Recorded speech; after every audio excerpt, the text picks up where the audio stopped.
পারিবারিক বিরোধের জেরে সিরাজগঞ্জের রায়গঞ্জে স্ত্রীকে হত্যার পর আত্মহত্যার চেষ্টা করেছেন স্বামী। ভোরে উপজেলার ইরামদহ এলাকায় এই ঘটনা ঘটে। পুলিশ ও স্থানীয়রা বলছে, বুধবার রাতে পারিবারিক কলহের জেরে কথা কাটাকাটি হয় স্বামী মোতালেব ও স্ত্রী রোজিনার মধ্যে। বান্ডেল থাকলে প্রতি সেনমানিতে টাকা বাঁচবে। বিকাশ সেনমানি বান্ডেল কিনে জিতুন প্রতি লেনদেনে। ভোরে তাদের মেয়ের কান্না শুনে স্বজনরা ঘরে ঢুকে রোজিনার গলা কাটা মরদেহ দেখতে পায়। এ সময় মোতালেব হোসেনকে গুরুতর অবস্থায় উদ্ধার করে জেলা সদর হাসপাতালে পাঠানো হয়।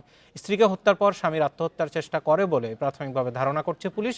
এদিকে পঞ্চগড়ের দেবীগঞ্জে বাঁশবাগান থেকে এক ব্যবসায়ীর গলা কাটা মরদেহ উদ্ধার করেছে পুলিশ।